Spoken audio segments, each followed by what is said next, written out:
चलते चलते आज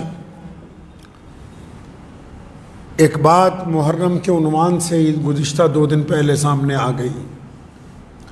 हमारे मुल्क की वज़ीर ममलिकत जो अक़लियती उमूर की मंत्री हैं, मोहतरमा स्मृति ईरानी साहिबा, उन्होंने एक बयान दिया आज से 3 दिन पहले कि आंध्र प्रदेश का जो वक्फ बोर्ड है वो कादियानियों को ये नहीं कह सकता कि आप इस्लाम से खारिज। वक्फ बोर्ड कहे या ना कहे यह अलग बात। इतनी जिम्मेदार ओहदे पर जो बंदा बैठा हो, ये जो खातून बैठी हैं, जो अक़लियत की वज़ीर है, माइनॉरिटीज़ की वज़ीर हैं भारत के अंदर, वो कादियानियों के हक़ में बयान देने से पहले क्या ये ज़रूरी नहीं समझती कि पता कर लिया जाए कि ये कादियानी जो अपने आप को अहमदी कहते हैं, ये है किस बला का नाम, हैं कौन ये? और ये याद रखें, आपके पास कोई ऐसी ताकत नहीं है कि आप किसी को इस्लाम में दाखिल कर दें या खारिज कर दें। ये दुनिया में अल्लाह और उसके रसूल का जो दस्तूर मुसलमानों को मिला है, जिसको हम कुरान और हदीस कहते हैं, कुरान और हदीस से ही ये तय होगा कि कौन बंदा मुसलमान है, कौन मुसलमान नहीं है। कोई भी हुकूमत हमारे ज़ाती कानून के अंदर, हमारे अंदर कभी भी दखल नहीं दे सकती। पहली बात। दूसरी बात, आम लफ्जों में समझ लें मोहतरमा साहिबा कि अगर कोई आदमी, जिस तरह आप भाजपा की ओहदेदार हैं, अगर कोई आदमी भाजपा की नीतियों से, भाजपा के सिद्धांतों से सहमति ना जताता हो, पार्टी में रह के पार्टी के खिलाफ बात करे, तो आप क्या करोगे? आप उसको पार्टी से निकाल दोगे। अगर कोई वजारत में रह के अपनी सरकार के खिलाफ नुक्ताचीनी करे, क्या करोगे? उसको सरकार से निकाल दोगे। उसको बाहर रह के जीने का हक है, लेकिन पार्टी में रहने का हक नहीं है। इसी तरह कोई भी बंदा जो इस्लाम में रहना चाहता है अल्लाह की इबादत के साथ, अगर वो ये कहता है कि नौजुबिल्लाह हुजूर सल्लल्लाहु अलैहि वसल्लम जो हमारे नबी हैं, प्यारे पैगंबर की जगह कोई और बंदा नौजुबिल्लाह नबी बनकर आया, तो क़यामत आ सकती है, वो इस्लाम में नहीं रह सकता है। नारे तकबीर, नारे तकबीर, खत्मे नबुव्वत, खत्मे नबुव्वत, नारे तकबीर। तो इसको तो छोड़ दीजिए कि वक्फ बोर्ड के पास अधिकार है या नहीं, वक्फ बोर्ड कहे या ना कहे। दुनिया भर के आलिमों ने कहा, दुनिया भर के मुसलमानों ने 100 साल पहले इसलिए फैसला किया। और यह भी सुनिए फैसला क्यों किया। आपने इतिहास नहीं पढ़ा। सन 1888 का दौर था, लोग चुप थे, देश की आज़ादी के लिए कोई निकल नहीं रहा था। मुसलमानों ने 1857 की जंग आज़ादी के बाद दोबारा इस देश की आज़ादी के लिए जब काम शुरू किया, जब तैयब जी और भीम जी जैसे लोगों ने कांग्रेस की उस दौर में आज़ादी के लिए बुनियाद रखी, मैं इस कांग्रेस की बात नहीं कर रहा, उस दौर में जब आज़ादी के लिए बुनियाद रखी तो मुसलमानों ने उनका साथ देने का फैसला किया। तो उस वक्त अंग्रेज़ों ने एक फितना शुरू किया कि मुसलमानों को देश की आज़ादी से अगर हटा रहे हैं तब कुछ काम करना पड़ेगा।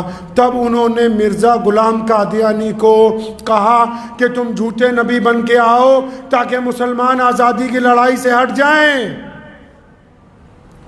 और इधर लग जाएं तुम्हारे पीछे, ताकि इस देश पर हम ज्यादा राज करें। मोहतरमा साहिबा, वजीर साहिबा, आप जिनकी बात करती हैं उनका इतिहास उठाएं। उन्होंने इस देश की जंग आज़ादी से गद्दारी की है। उनके खिलाफ पहला फतवा इसीलिए आया क्योंकि मिर्ज़ा गुलाम कादियानी ने ऐलान किया कि मैं मलका एलिज़ाबेथ के साथ हूँ, क्योंकि जमात अहमदिया ने ऐलान किया कि हम अंग्रेज़ सरकार के परिस्तार हैं। और यहाँ तक कहा कि हमने उनके हक में किताबें लिखी, इश्तिहार शाया किए कि देश के मुसलमान आज़ादी की लड़ाई को छोड़ के अंग्रेज सरकार के साथ लग जाएं। आप जिनकी हिमायत की बात करती हैं उनका इतिहास पढ़िए, वो इस देश की जंग आज़ादी के भी गद्दार हैं। और आप तो सरकार में हैं, अब दोबारा उठा लेंगी तो कितनी बुरी कार्रवाइयों में, कितने आतंकियों के साथ इनकी यारी है, वो भी निकल के सामने आ जाएगी। अब भी बात ना समझ आती हो तो आखिरी गुजारिश करूंगा मीडिया की तरफ से। पिछले दिनों हमारे देश के माननीय प्रधानमंत्री साहब ने एक बात कही। वो अलग बात है कि इससे कुछ मुसलमान लीडर सहमत हों या ना हो। प्रधानमंत्री जी ने कहा कि मुसलमानों में 70% लोग पसमानदा हैं, यानी ऐसी बरादरियां जो गरीब हैं, हम अपने उन भाइयों को साथ लेके जाना चाहते हैं। तो स्मृति ईरानी जी, आपको मैं ये बता दूं, ये ठीक है, हमारे मुल्क के प्रधानमंत्री जी ने कहा कि पसमानदा हैं, हम चाहे इस बात को माने या ना माने, आपके मुताबिक अगर मान लें कि 70% लोग पसमानदा हैं मुसलमानों में, 30% दूसरे हैं, तो एक दफ़ा इन पसमानदा से भी और दूसरों से भी सबसे एक दफ़ा पूछ लो, जो 70% जिनको आप पसमानदा कहते हैं वो भी, और 30% दूसरे भी, जिनको आपने दो कैटेगरियों में बांटा है, हमने नहीं, लेकिन इन सब से पूछो, हमारा गरीब से गरीब बच्चा, हमारा अमीर से अमीर आदमी, हमारा रेड़ी चलाने वाला, हमारा रिक्शा चलाने वाला, हमारा मजदूर हो, हमारा जिम्मेदार हो, सारे के सारे मोहम्मद रसूलुल्लाह से अपनी जान से ज्यादा प्यार करते हैं। जिनको रसूलुल्लाह के दुश्मनों से इश्क है तो फिर वो मुसलमानों की वोट लेने की बात ना करें। फिर वो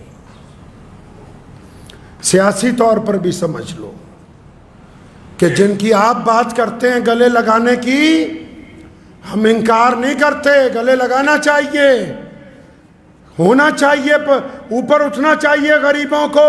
लेकिन जिनको गरीब कह के ये समझ रहे हो कि ये गरीब, इनको कादियानी बना लोगे, अरे मुसलमानों की रगों में रसूलुल्लाह की मोहब्बत है। अगर इन हमारी बोटियां नोच दोगे, अगर एक एक टुकड़ा भी कर दोगे, तो रसूलुल्लाह की मोहब्बत हमारे में से कोई नहीं निकाल सकता है। तो ये मशवरा पहले सरकार से भी कर लेती,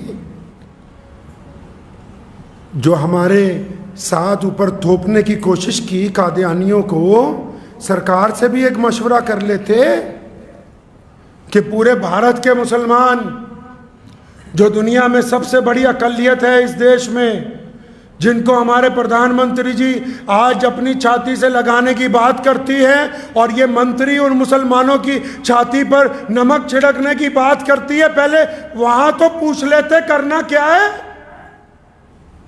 जितने मर्जी हुक्मनामे जारी कर दो, किसी मर्जी वक्फ बोर्ड को कर दो, और वक्फ भी जो है ना, ये जो वक्फ की जायदादें हैं, ये हमारे खून पसीने की कमाई है। ये उन लोगों की जायदादें हैं जो अल्लाह और रसूल को एक मानते, उन्होंने दी हैं।